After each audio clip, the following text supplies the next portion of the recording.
गुरुवार दिनांक 3/4/2025 पासून आई एकविरा देवीचा चैत्र यात्रा आणि पालखी सोहळ्याला सुरुवात झाली आहे. हिंदू नववर्ष गुढीपाडव्यापासून सुरू होणाऱ्या चैत्र नवरात्री उत्सवापासून श्री क्षेत्र एकविरा कार्लागड येथे आई एकविराच्या चैत्र यात्रेला सुरुवात होते. महाराष्ट्र आणि कानाकोपऱ्यातून आई एकविरा यात्रेला भाविक भक्तगण पायी चालत पालख्या घेऊन चैत्र यात्रेत आले आहेत.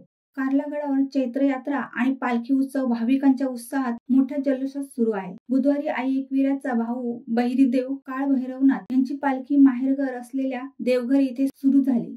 कार्लागड वेहेरगाव येथे मोठ्या उत्साहात यात्रा व पालखी सोहळा सुरू आहे. आपटा कोळीवाड्याची मानाची पालखी, गोवंडी चेंबूर कोळीवाड्याची पालखी, कासार वडवली गावची पालखी, ओवळा गावची पालखी, खारपट्टी कोळीवाडा रोह्याची पालखी, भोईवाडा कल्याणची पालखी, अर्नाळा पनवेलची पालखी, गव्हाणपाडा मुलुंडची पालखी अशा अनेक मानाच्या पालख्या पदयात्रा करत कार्ल्यात पोहोचल्या आहेत. महाराष्ट्राच्या कानाकोपऱ्यातून भाविक पालखीसह आई एकविराच्या यात्रा पालखी व दर्शनाला आलेले आहेत.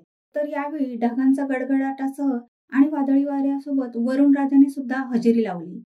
त्यामुळे वातावरणात गारवा निर्माण झाला होता. परंतु भाविक नाराज सुद्धा झाले, कारण आई एकविरा पालखी सोहळ्यात भाविकांना नाचण्याचा आनंद घेता आला नाही. आई एकविरा पालखी सोहळ्याचा पनवेल येथील आपटा कोळीवाडा पालखीला पहिला मान मिळाला. पाऊस कमी झाल्यानंतर बँड, बँजो, डीजेच्या तालावर भाविकांनी मनमुराद आनंद लुटला. महाराष्ट्रातील लोणावळ्यात कार्ल्याच्या लेणीजवळ आई एकविरा देवीचे मंदिर आहे. आगरी कोळी समाजाचे बांधव येथे आईच्या पूजेसाठी येतात. हे कुणबी समाजाच्या लोकांचे कुलदैवत देखील आहे. या मंदिरामध्ये एकसारख्या बांधणीची एका ओळीत बांधलेली मुळात 3 मंदिरे पश्चिममुखी आहेत. अश्विन नवरात्र किंवा शारदीय नवरात्रात येथे भाविकांची गर्दी ओसंडून येते. येथे पशुबळी देण्याची प्रथा देखील आहे. त्याचप्रमाणे हे देवस्थान जागृत असून देवी नवसाला पावणारी आहे. तसेच महाराष्ट्रासह मध्य प्रदेश, राजस्थान, कर्नाटक आणि गुजरात मधील अनेक भाविकांची कुलदैवता असल्याने येथे सतत वर्दळ असते. आगरी कोळी समाजाचे भाविक येथून पूजेसाठी येतात. चैत्र महिन्यात या मंदिरात पालखी सोहळा होतो.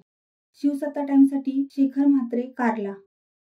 दे धडक बेधडक वृत्त देणाऱ्या आपल्या शिवसत्ता टाइम्स न्यूज चॅनलला लाल बटन दाबून सबस्क्राईब करा आणि बेल आयकॉनला क्लिक करायला विसरू नका.